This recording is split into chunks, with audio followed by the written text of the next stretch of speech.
Okay. So very good morning to everyone. So today our group is going to discuss about traditional arts and how we should promote it to people and to the younger generation. So I'm going to pass this place of speaking to first of all Fahmi, who is going to state the definition and what is traditional arts. Second is going to be Dayang, who's going to speak about why the younger generation are not interested in traditional arts.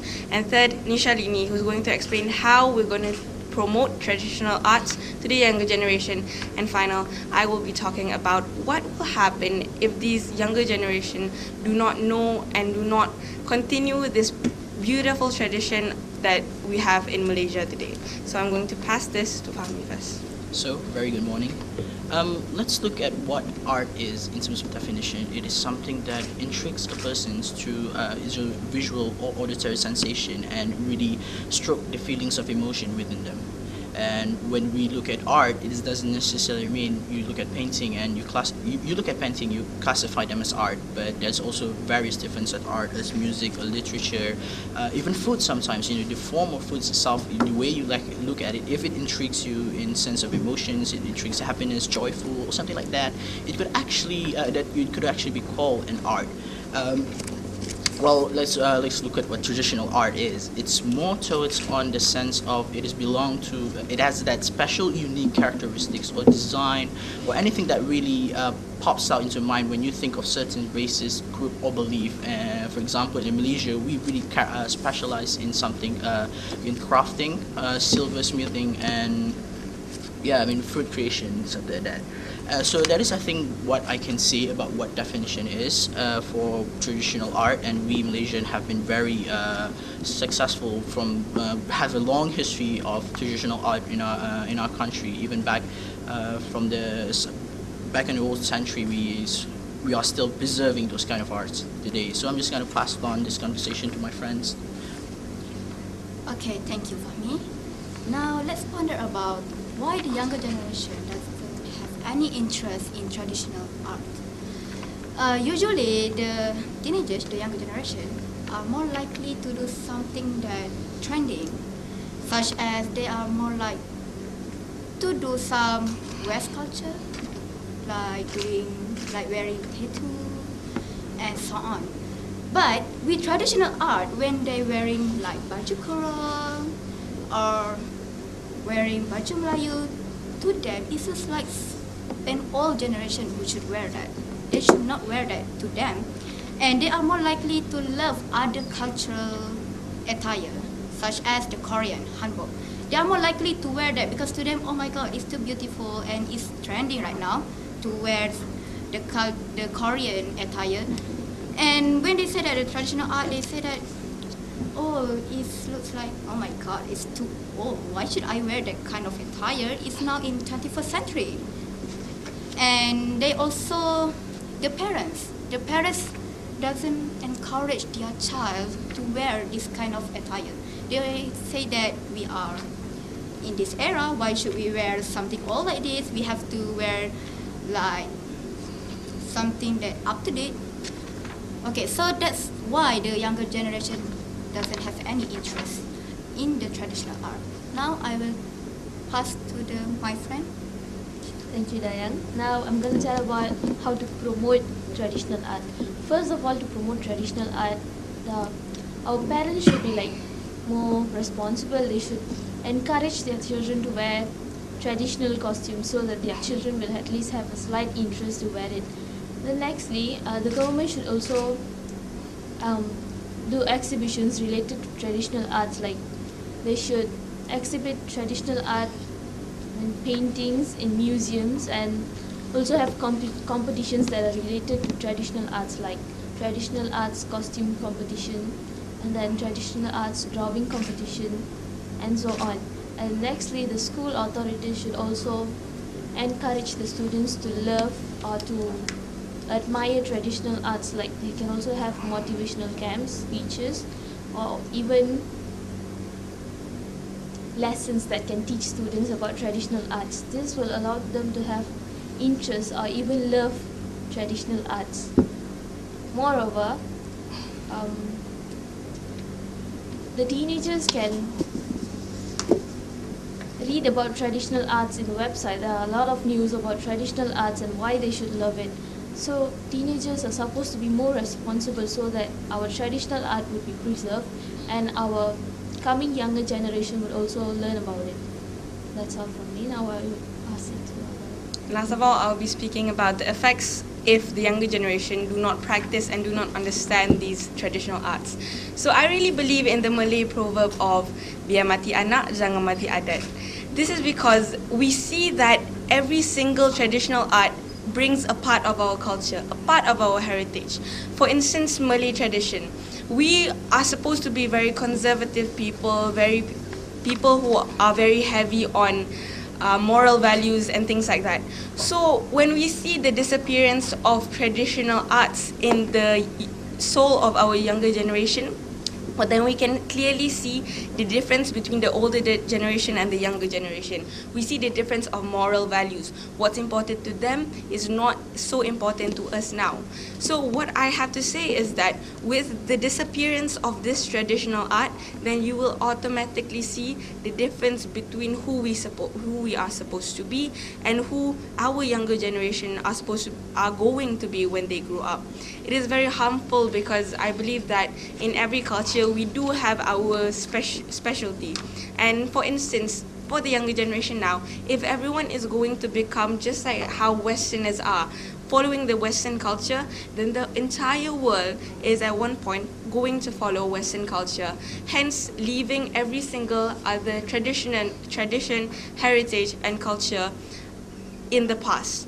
And I think this difference because tradition and heritage is what makes us different from others. It puts us apart from others, and it makes us ponder upon how proud we are to become, to carry our race, to carry our religion, to carry the name of our ancestors.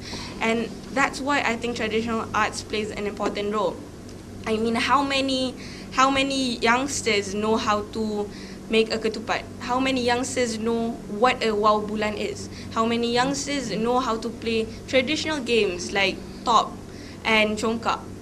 And when we see that what the younger generation are doing now, I think that our ancestors will be very sad because they came up with all of these innovations and the games and the clothes and the arts and the food, but these things that they have come up with are not appreciated by the younger generation. So next, I would like to ask Dayang, what type of traditional art do you see specifically deteriorating now with the younger generation? Let me think about it. I think so. What do you mean is what kind of traditional art that the younger generation doesn't like? Yeah. Such as what I already told all of you, the attire, and I think the games, because the younger generation does not really like to do something that outdoor. Usually the games in traditional art are usually played in outdoor. So they like to play something like is more interesting, like video games and so on. But with the traditional art, such as playing congkak, playing the marbles and everything, it seems to them that it's too boring.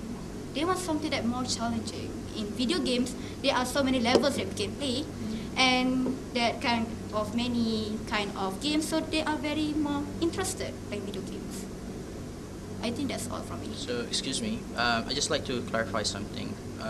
She said before that we shouldn't follow Western culture at all. Yeah. Do you say that? Okay, so I would actually partially disagree with what she said. I agree that we should not follow from in terms of clothing, in terms of way of eating and all that, but I have to strike that we should follow the mentality thinking, because right now in Malaysia we are progressing in a technological era. We're just pursuing the advance of technology, and that's okay, that's all right. But with the Westerns, they pursue technological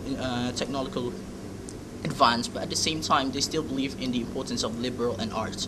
This is from I watched this from an interview in a YouTube video with Mark Cuban, a technology billionaire, and I quote him, and he says, "The value of liberal arts students are going to be 100 times more valuable than a science and stream student in the future because of the advance of technology, specifically AI, which is an artificial intelligence." So that is why.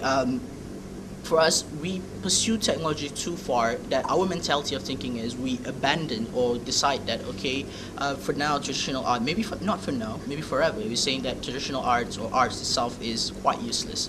You know, we can, and I'm talking from experience myself, one of my friends is taking an art stream in school. And when I sometimes visit him in his class, and when the mentality of him is that he simply said that, oh, you are so lucky to get into science stream class, you know, you're going to have a great future, you're going to have a great job, you're going to get a high paying salary job.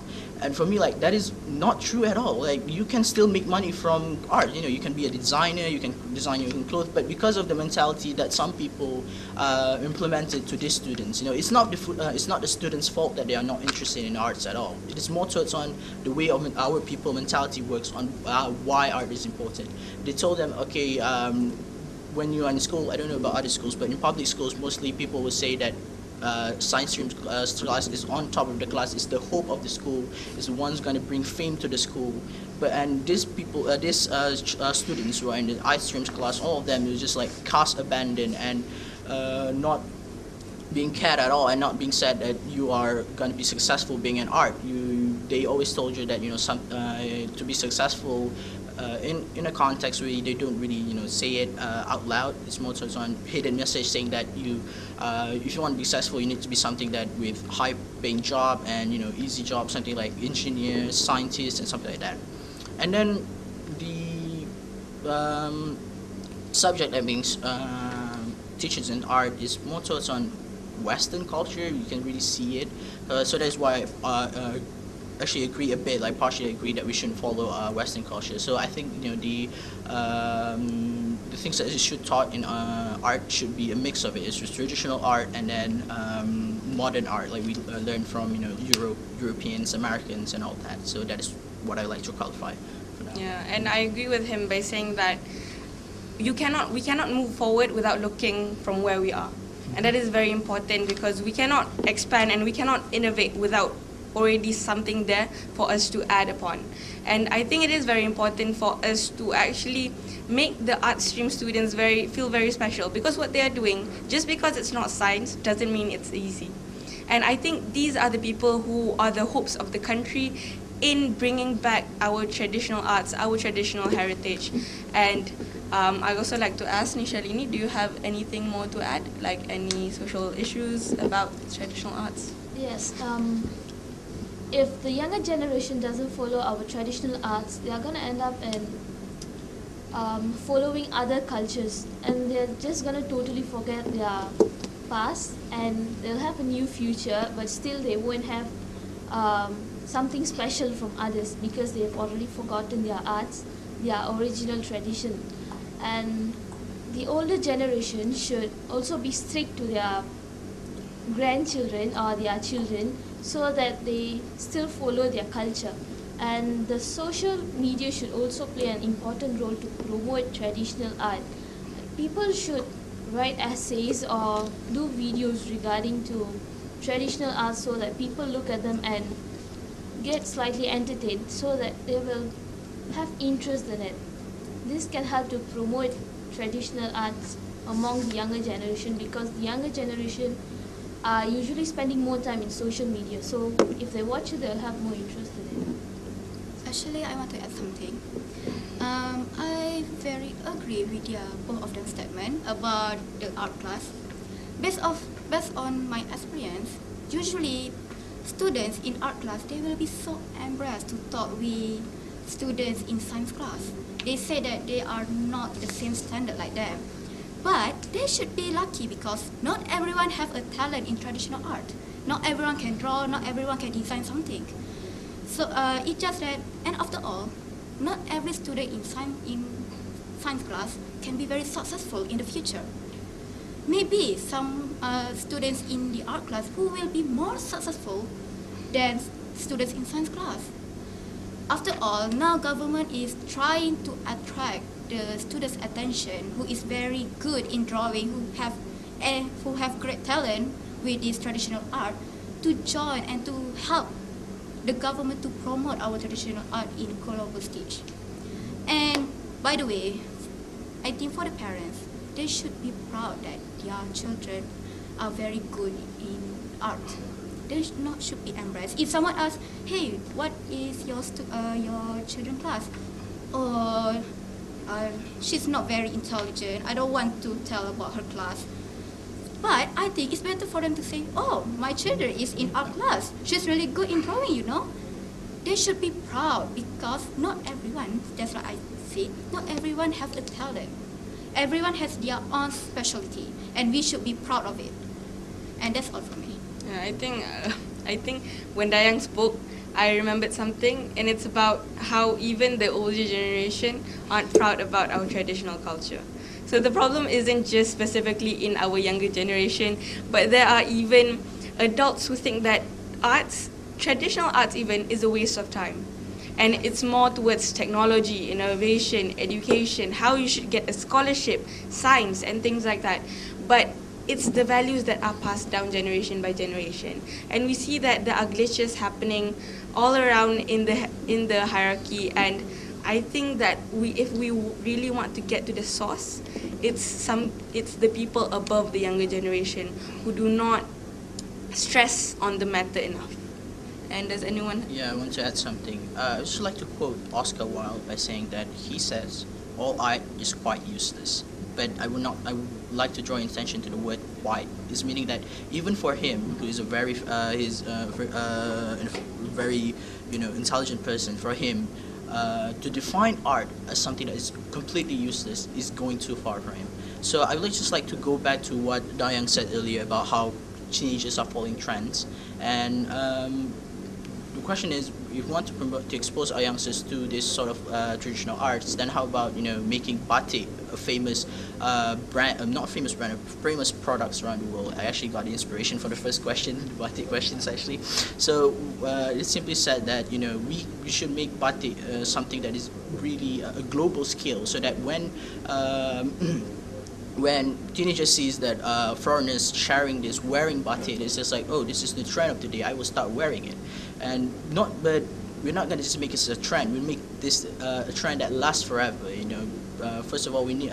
It's more about marketing things. So like in our country we have 2 seasons, right? But in outside in Western country they have 4 seasons. So it's more so it's on the design of the batik itself. We can make for summer colors of oranges or something like that, and color of oranges or blue to represent the sea, and some to visit the sea or something. It's more so it's on changing the design so that it will last forever, and because batik is a product that is constantly having a different design every time, different quality and everything, it is a really viable product to make it last forever, make it a trend that everybody loves and wear, and and make sure that the consumers know what they're going to get from batik itself. So that is what I would like to say about the trend, teenagers following trend. That's totally possible. Like we see now for songket and batik, it's very possible for the future generation to be wearing it as a forever trend, because we see like now we have cashmere and lace from Italy, and for centuries people are still wearing it until now. So we can really see how these traditional things can really live on forever. And I would like to add some points to Diane's. According to my experience a few years ago, a student from art stream got straight A's in SPM in my school. So it's not that only science stream students can perform well. Even art stream students can perform very well. So parents should really, really be proud of their children. Because nowadays science is helpful, but people are looking forward for those who can really draw and do things that are related to traditional. So I think it is good to join in arts class. Does anyone have anything to add? I don't think so. Alright, so let me end our discussion by saying that you've heard about the ways we can promote it to the younger generations. You've heard about the issues. You've heard about why the younger generation doesn't like traditional arts. So with that, I'd like to say that from the 4 of us, thank you. Thank you. Thank you. Very interesting presentation. Very very diverse perspectives. Do you have any questions? I have quite a few. But no, it's okay. I think what you all have said is sort of very relevant, it's very pertinent. You had a very wide definition of what you consider to be traditional arts, which in some ways is true, because even the kind of foods that you prepare, the clothing that you wear, even the shoes that you wear and all that are considered as traditional arts. The shoes that our parents, grandparents use are a little different from the type that we use today, so there's a lot of it in there. The question that I'd like to throw to all four of you is, do you think that it's the lack of promotion by the schools, by the government, by the agencies that is causing this limited development of the traditional arts? Do you think that we're not doing enough to promote batik? We're not doing enough to promote our various wonderful food dishes that we have? Do you think that we are not doing enough to promote, you mentioned about the costumes that we wear, we are not doing enough to promote the sarung kebaya, for example. So is it because of lack of promotion that this is lack of interest? I would really say it's because of lack of promotion. It's because the teenagers are just too attracted to Western culture that they're not really interested in traditional. Even if the government tries really hard to promote traditional art, they're like, just don't care about it. Actually, that's why they don't get into traditional arts. Not because there's lack of promotion. There are a lot of promotions. Even the online business are promoting traditional art costumes. You can see batik, baju kebaya and all that in online shopping. So I don't think it's because lack of promotion. Personally, I think that traditional arts, anything traditional is something that is passed down generation by generation. We see that before this millennium generation, there have been, for hundreds of years, our ancestors have been passing down tradition by tradition, and there was no problem. Back at that time, there were no promotions, there were no media, there's nothing outside of the family household for others to promote batik to the younger generation during that time. So we actually see that the problem with the younger generation now is not that there isn't enough promotion, it's just that ever since that we were young, our parents, our older generation, do not stress upon the matter enough for us. We don't think that is important because ever since we were young, we have always been more focused on going forward, not looking backwards and not appreciating what our ancestors have done for us. And I think that's the sole problem. Because if we see that there isn't promotion now, promotion did not even exist back then hundreds of years ago. So we cannot blame it on that. And especially as Nishalini said that there is promotion now. But even so, the effects are still not good enough. So I don't think the lack of promotion is an issue at all, because like I said before, Prissy, our country is moving towards a way of advanced technology, and that is understandable because we are a third world country. We need to be more progressive. But then again, the government actually put a lot of effort into promoting our traditional culture because we are a country with full of rich history. For example, in my school, every Thursday, all the teachers and even the Chinese and Indian teachers have to wear batik, and all the teachers were willing to expend some of their money into buying those specific clothes and even some quality ones to wear and make them last long. And students every Friday we are have to wear baju Melayu just to express ourselves. Is really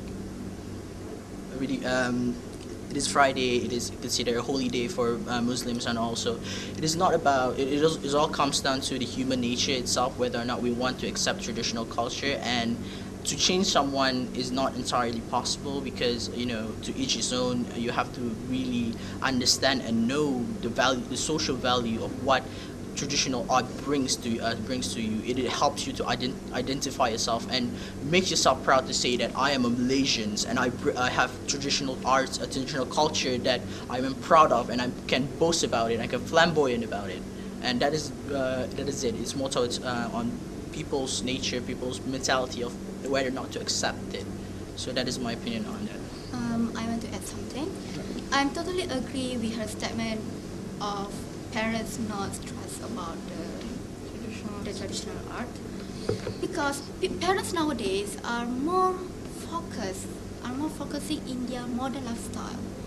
They are so busy with their works, and so to make sure that their children are not boring at home, they will give the iPad, they will give everything, and due to that, the younger generation will search everything, and they are more likely to interest with other cultural outside from our country.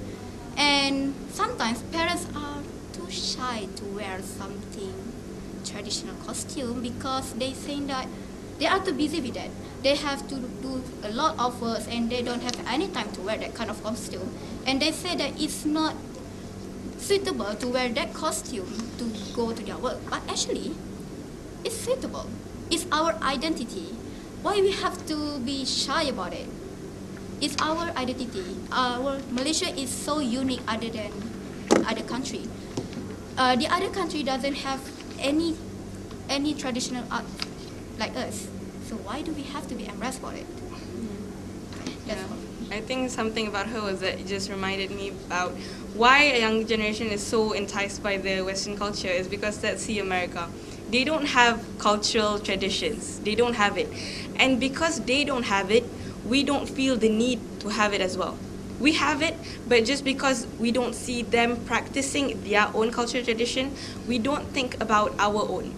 Let's give an example. If they had some type of traditional cultural tradition, then we as Malaysians would be searching for our own cultural tradition to make ourselves feel special. But because the people we idolize don't, hence we also tell ourselves that we also do not have any traditional cultures. So I think they are the one who should be jealous of us because of our unique. Not we are jealous of them. That's So just like to say completely they don't have a culture itself, it's not actually true. Because again, like I said, you have to look at what is the definition of arts and culture. And like I said, traditional arts is something that is unique to a group of people, I believe. And even sports, you like American football, it's originated from America. So it can be considered an art itself. It's intrigue, people watch it, people love it, they cheer for it. It's art. It can be accepted as art. So it's not about competing whether or not which culture is the best, saying that I have a better culture than you or something. It's more about loving it and about sharing it to other people. It's like I have a culture that I think you might be interested in, you might enjoy it, and I'd like to experience your culture, something that you've done in the past that I might enjoy. So it's not about competing on which is better and which is not. It's about sharing the love of culture. It's about spreading it. That's why we need to expose to our younger generation so that they can share it towards all the other country, towards their children and grandchildren. if we, as the younger generation, doesn't want to continue this traditional art, who else? Someone from other country? That's impossible. Why they want to promote our traditional art? So I think it's better the younger generation try to understand the traditional art. That's all. Okay, one question. How many of you used to wear sarung batik? Kain batik? Oh, yeah. Do you? Actually, I wore it once because I don't have the kind black card one, Oh. so I wear my mom's one. So I should remember that. So you do have Yeah. batik. Yeah. What about you? I wear. Sometimes at home or in my village, I usually wear it just because one, it's very comfortable, and second, I really like wearing batik. Hence, why a lot of my baju kurungs have a plain like dress shirt and then the batik sarung. Yes. Yeah. What about you? I don't wear batik, but I do practice my own traditional costume. I wear it when I go to temple or even functions. and I do sometimes wear it at home because it makes me feel more It's comfortable. more comfortable, Yeah. right? And I'm sure you also. Sometimes during Hari Raya ceremony, I more prefer to wear the costume based from batik. I don't like some baju kurung modern and whatsoever. I think I more prefer the batik. So what does that mean? You mean? For the traditional art. It's Yeah, more that like our means- parents is Our exercising parents it, and it is being passed on to us because it's a daily occurrence. Just simple thing, just simple item one sarung batik. That makes a difference, isn't it? Yeah. Yes, Yeah, it is. because some homes they don't even have one because Yeah. their parents They don't use it anymore. Yes, And sometimes they don't even know what batik yes, is. right. It's just like songkit. So But the difference is that songkit is much more expensive. Yes. So just because of the price, people actually see like what I said yesterday, teenagers compete over things like that. Yeah. So I actually see a raise in the amount of teenagers who start to wear songkit. And then I see the price and I'm like, I understand. I understand But why. the batik is so cheap Yeah. and so comfortable. Beautiful. And yes, the designs are beautiful. It's so unique. Yeah, you can turn it into anything. You can Yup. turn it into a skirt, a long Oh, skirt. You can turn it into a blazer. You can turn it into anything. So just one simple step, Yes. it will change everything, right? Yes. I just want to throw another question at you all in terms of, we realize the importance of science and technology, and you've touched on it there. The government is emphasizing on STEM, science, technology, engineering, medicine, and you mentioned that most of the students are they do well in the BT3, they have to go to science. It's very difficult to change from science to arts. So that emphasis on science and technology, as Fahmi mentioned, it's necessary for us to progress. But at the same time, do you think that there can be a merger or a marriage between the traditional arts and science and technology? For example, you mentioned about games, Chungkak, marbles, and so on. Are there any online Chungkak games? Are there any online marble games? Because you're familiar with the technologies. They have virtual reality where you can race a car. Have we designed any online marble games? So just trying to clarify. Actually, 60% of the value of something is actually lost when it comes to social media. We're talking about communication, sort of communication. When we speak in social media, 60% of emotion is lost actually. Mhm. So when you say the merger of arts and science technology, I don't see it happening for quite a while because again we are lagged behind in terms of technology itself. And like I said, I previously quoted Mark Cuban saying that liberal arts is going to be more valuable than science and stream classes because artificial intelligence, they are a creation that can be able to think for themselves and all of that. But with arts, it's all about emotions. It's all about when you look at it, it intrigues you. It's really emotions you.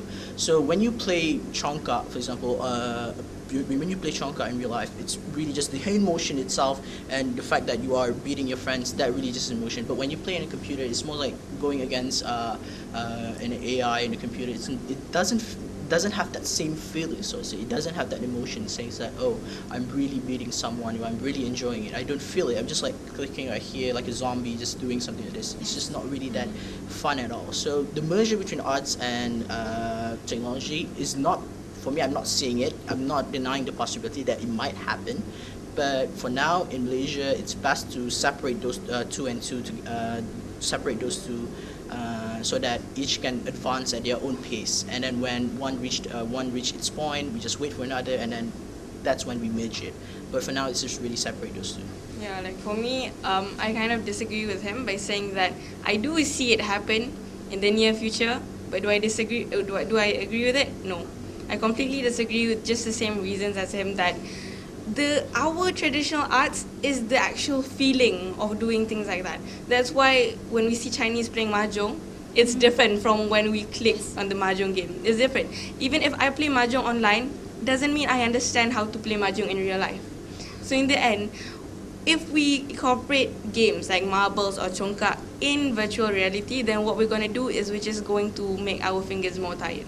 We don't really actually experience, because traditional arts is just about everything, experience, emotions. When we put arts into technology, we lose all of that. Because experience, if we need experience or do playing games, we can just play modern games. But traditional arts, why it is so special is because it is something our ancestors have brought. I'm sure that if our ancestors knew that what the board, the wood that they have carved into congkak boards have been turned into something online, they'd be very disappointed, because that's where heritage is gone. People can imagine it, but people can't feel it. That's the difference. Yes. One of you said that one of the reasons why these youngsters are not so keen about traditional arts is because it's not, it's not Western, it's not something. It's not trending. It's not trending. So what can be done to, in a way, increase the value of traditional arts in Malaysia? I have an idea for that. I think it can start from an idol, celebrity. Usually the youngster will follow someone that they love, someone that they idolize. Okay, locally, you're talking then about it being local, promoting it in a way to the local artists. But I'm thinking, how can you perhaps change the mindset of the world in terms of valuing our Malaysian traditional arts? How can we upgrade the status, Yeah, I mean, the value of I already spoke about how batik should be promoted all around the world. I mean, look at food like spaghetti or pizza, for example. It used to be a poor traditional Italian food that is actually eaten by poor people in Italian, but right now it's become a worldwide sensation where each and every country in the world serve pizza. So in a way, we need to make batik viable products where each and every country in the world has at least one store or two stores that can produce or create batik for people to wear. For example, we need to, again, like I said, some batik or songket is very expensive, and when you transition it to other country, some people don't actually spend a lot of money on clothing. Like jeans used to be $180. Right now, the industry is trying to lower the cost to 120 or 110 to make sure that people can still buy jeans because of the economic situation. So what we need to do is first is really globally marketed it as a product that is accessible to everyone. It's not a premium product. It's a product that is accessible to everyone. Anyone who likes to wear it, wants to wear it, they can get it at a price that they can afford. So it's more about how we handle manufacturing, how we handle the product quality, and how we handle distribution. It all comes down to that. So it's more if we want to expand it to make it raise the status as a viable product, then it has to be on a global scale where we can distribute it to the whole world as something that is beauty to the eye of the beholder itself. Yes, fine. Yeah. Okay, thank you very much. It was interesting listening to you all. Thank you, sir. Thank you for sharing your ideas. Thank you. Okay, so best of luck in everything. Congratulations.